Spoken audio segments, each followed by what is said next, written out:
पिछले कई दिनों से नारी शक्ति वंदन अधिनियम को लेकर मौजूदा सरकार चीजों को लेकर चल रही थी। कहीं बाइक रैली हो रही थी, कहीं स्कूटी रैली हो रही थी। मतलब पूरी तरीके से लाइमलाइट में रखा गया था इस अधिनियम को।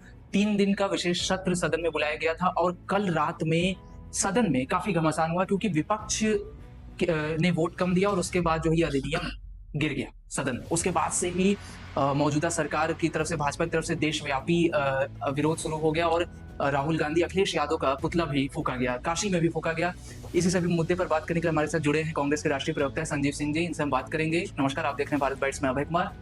संजीव जी, किस तरीके से देख रहे हैं नारी शक्ति अधिनियम जो है वो गिर गया है और इसका जो श्रेय दिया जा रहा है वो विपक्ष को दिया जा रहा है? देखिए, पहली बात तो यह है कि जो नारी शक्ति अधिनियम जो यानी महिला रिजर्वेशन जो था वो तो सितंबर 2023 में सर्वसम्मति से कांग्रेस पार्टी ने खुल के किया और 452 मतों से वो पारित हो गया था। तो वो तो पहले पारित हो गया था। एक्चुअल में जो ये नरेंद्र मोदी जी की सरकार जो विशेष सत्र के नाम पे जो आयोजन था, ये महिला आरक्षण को लेकर के नहीं था। ये इनके दोमुहे चरित्र को दिखाता है कि वो लोग जो मणिपुर में गूंगे हो जाते हैं, जो हाथरस में बेटी के साथ अन्याय तो वहां गूंगे हो जाते हैं, जो चिन्मयानंद के प्रकरण में गूंगे हो जाते हैं, जो पहलवान बेटियों के साथ जिस तरह से बसुलगी वहां गूंगे हो जाते हैं, कठुआ में जिस तरह से बेटियों के साथ गुनाह हुआ वहां गूंगे हो जाते हैं, स्वयं प्रधानमंत्री जी के कॉन्स्टिट्यूंसी में बीएचयू में आईआईटी की बेटी का जिस तरह से उसके साथ सेक्सुअल हैरेसमेंट हुआ, खुद भारतीय जनता पार्टी के आईटी सेल के पदाधिकारियों ने किया। ये लोग महिला आरक्षण की बात करेंगे, महिलाओं की चिंता करेंगे। और रही बात, करना तो ये था नहीं। करना अगर ये होता तो हमारे प्रधानमंत्री जी को नेता प्रतिपक्ष माननीय राहुल गांधी जी ने 2023 में ही कहा कि हम इसका स्वागत करते हैं और अगर इसको लागू करना है तो आप जो 2024 की लोकसभा का चुनाव आने वाला है आप इसमें करिए, जो 543 सीटें इसी पे 33% लाइए। लेकिन वो करना नहीं था। यहां तक कि सत्र के दौरान भी कहा, विपक्ष के तमाम नेताओं ने भी कहा कि आपको करना किस पे करिए और 33% रिजर्वेशन के साथ साथ जो ओबीसी है, जो SC ST है, जो मुस्लिम महिला, सबको एक तरह करिए। लेकिन वो नहीं करना था। और ये दोमुहा चरित्र इसलिए कहा कि जब सितंबर 2023 में इस बिल को पास कर रहे थे भारतीय जनता पार्टी की सरकार, तब नरेंद्र मोदी जी ने कहा था कि अब हम महिलाओं को लेकर के इस आरक्षण की जो शुरुआत कर रहे हैं, पहले हम जो है सेंसस कराएंगे, फिर डिलिमिटेशन कराएंगे। तो जब आप ही कह रहे थे तो सेंसस कहाँ गया? तब भी राहुल जी ने कहा कि ठीक है आप कराइएगा, लेकिन अगर 33% की मंशा साफ है तो अभी करिए। और ये भी कहा गया कि अब भी मंशा साफ है तो आने वाले उत्तर प्रदेश के चुनाव में ही कर दीजिए, शुरुआत करिए। लेकिन वो नहीं करना है, 29 में होगा, फलाना होगा। एक्चुअल में ये डिलिमिटेशन बिल था और ये डिलिमिटेशन बिल हिंदुस्तान में भाषा क्षेत्र के नाम पे बांटने की साजिश थी। हम सैल्यूट करते हैं इस पूरे विपक्ष को कि इंडिया गठबंधन ने, भारत ने एनडीए को हराया और मनुवादी सोच के, संघी सोचियों के भारतीय जनता पार्टी के विचारों को हराया। इस विपक्ष ने जो सशक्त रूप से एकीकरण दिखाया, उसमें ये मालूम हो गया पूरे देश को कि जब जब नरेंद्र मोदी की सरकार देश को बांटने का कोई बिल लाएगी, अनडेमोक्रेटिक, अनकॉन्स्टिट्यूशनल बिल लाएगी, तो इसी तरह हारेगी। क्योंकि इस बिल के द्वारा जो इनकी मंशा थी कि दक्षिण के राज्यों को एक तरफ बांट दो और जो 815 सीट की मंशा थी वो इस तरह से कर दो कि बहुमत का आंकड़ा हमारे जो हिंदी पट्टी के बेल्ट हैं या राज्य हैं वही से पूरे हो जाए।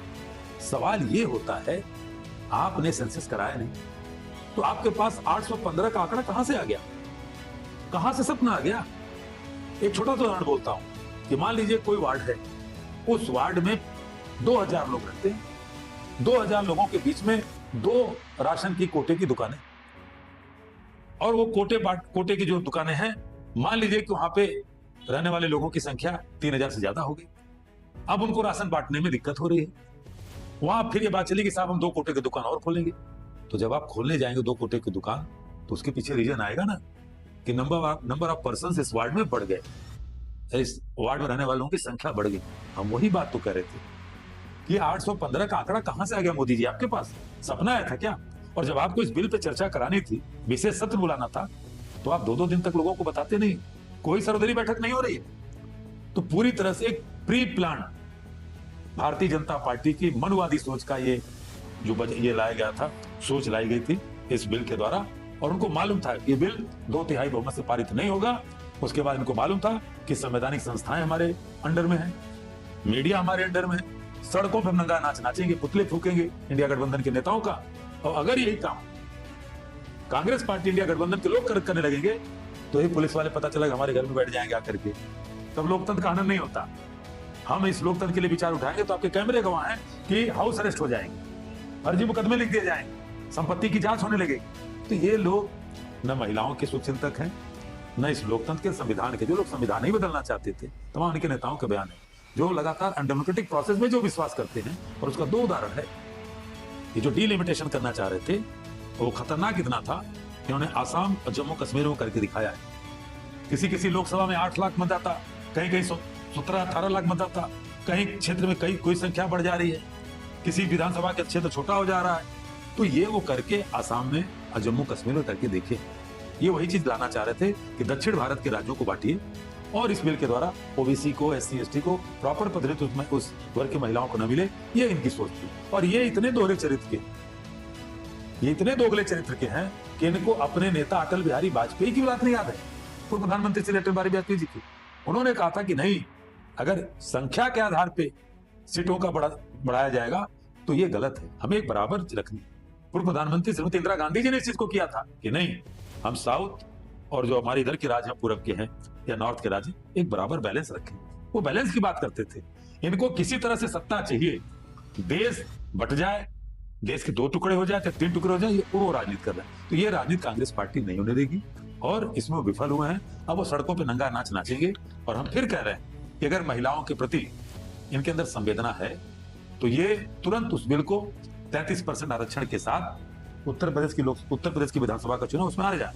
ये करेंगे नहीं, क्योंकि ये महिलाओं के प्रति चिंतित होते। तो इतना ही कहना चाहूंगा कि जो व्यक्ति नॉन बायोलॉजिकल अपने आप को कहता है वो नॉन हाउस होल्डर भी है, इसको चलाइएगा। जिस व्यक्ति ने, मैं इसलिए कह रहा हूं non house holder, it means कि वो गृहस्थ ही नहीं है। जो व्यक्ति 3 बार गुजरात के मुख्यमंत्री का पर्चा भरता है, विधायक का पर्चा भरता है, वहां से फिर मुख्यमंत्री बनता है, वो 3 बार, तमाम चैनलों पर चीजें चली, 3 बार पत्नी के कालम में अपनी पत्नी, जो मेरी माता समान है, सम्मान करता हूं, जसोदा बेन का नाम नहीं डाला।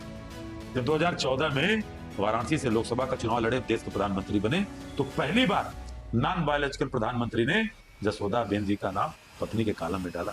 जो व्यक्ति अपनी पत्नी का सम्मान नहीं, और ये सम्मान बताएंगे। कांग्रेस पार्टी के बारे में इसलिए कहना चाहता हूं कि जब RSS का जन्म हो रहा था ना 1925 में, तो 1925 में हमने अखिल भारतीय राष्ट्रीय कांग्रेस की पहली महिला अध्यक्ष बनाने का काम किया था, सरोजिनी नायडू जी को। 1933 में नेल्ली वेंसल थी, नेल्ली जी को हमने बनाया था। इनके पास तो उस समय इनकी शुरुआत होती, जन्म हो रही थी। आज तक ये RSS एक भी महिला को संघ का प्रमुख नहीं बनाई, एक भी दलित को संघ का प्रमुख नहीं बनाई। ये भारतीय जनता पार्टी एक भी महिला को राष्ट्रीय अध्यक्ष नहीं बनाई।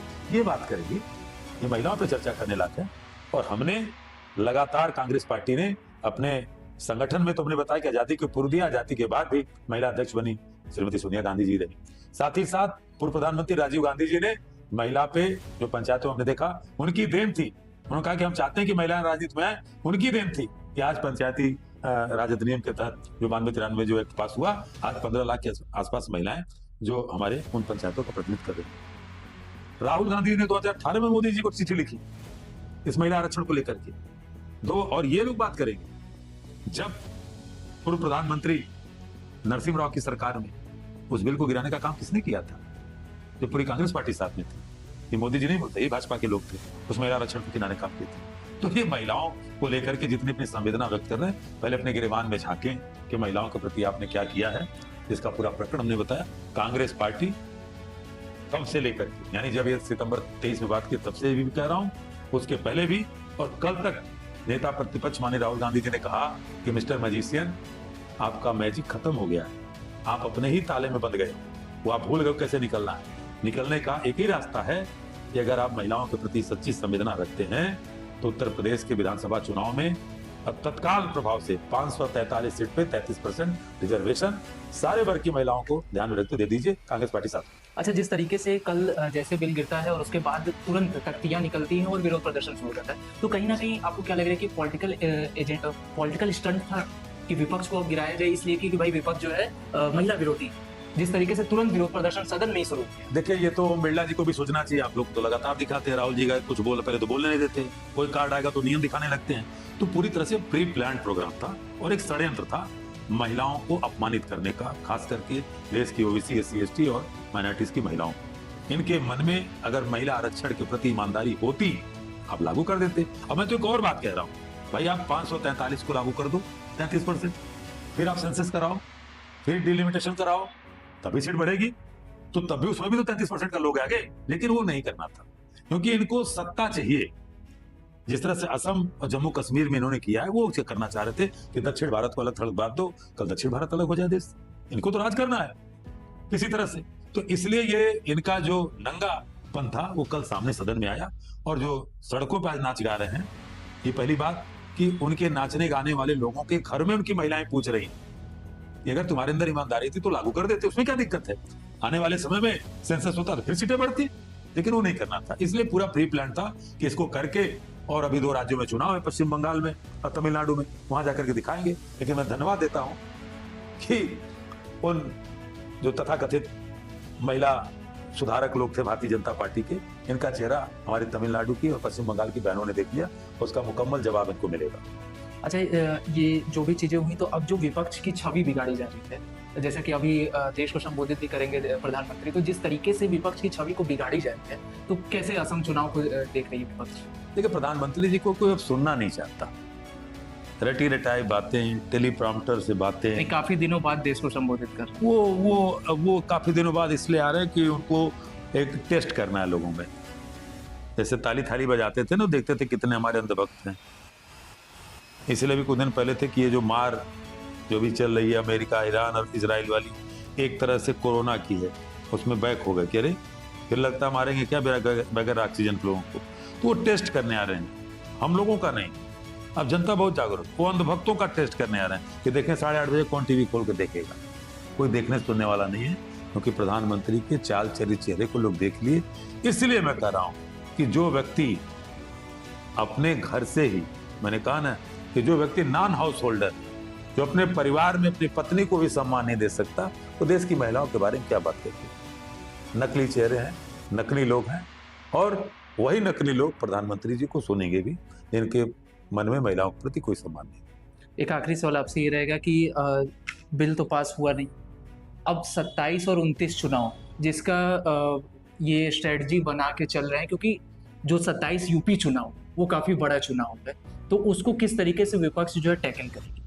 क्योंकि अभी से बीजेपी का ये जो रणनीति है, कूटनीति है, वो शुरू हो चुका है इस अधिनियम के बाद से। देखिए, भारतीय जनता पार्टी, आपको अच्छी तरह ख्याल होगा कि जब लोकसभा का चुनाव हो रहा था तो ये वही लोग थे, कहते थे कि 400 पार 400 पार कर रहे थे ना, और 400 पार होंगे तो संविधान बदलेंगे। ठीक है, वाराणसी में भी लोग नारा लगा रहे थे कि 10 लाख पार 10 लाख पार। जनता मूर्ख नहीं, आप जनता को अपने झूठे ही जादुई चश्मे में एक बार वो चश्मे से दिखा करके, प्रलोभन दे करके आप फंसा सकते हैं। लेकिन उसी जनता ने 400 पार वाले को 240 के पार नहीं जाने दिया, कहा कहीं यहीं रुक जाओ, बैसाखी देते हैं। तो एक जेडीयू और दूसरा चंद्रबाबू नायडू को। और यहीं वाराणसी में 10 लाख पार वाला जो है 7 राउंड तक पीछे रहा, लोग जाने लगे थे। और 10 लाख पार वाला मुश्किल से उतने अंतर से तो भारतीय जनता पार्टी के फर्स्ट टाइमर लोकसभा के एमपी कितने ज्यादा उससे वोट से जीते।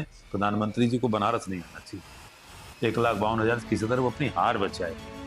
तो ये लोग जो बात करते हैं, तो इनकी रणनीति जनता समझ चुकी है। ये महिला को लेकर हम तो कहते हैं जहां चर्चा करने जाए तो हम पूछेंगे कि क्या किया था हाथरस में, क्या किया था आपने मणिपुर में, क्या किया था बीएचयू की बेटी के साथ, क्या किया था आपने उन्नाव में, क्या किया था कठुआ में।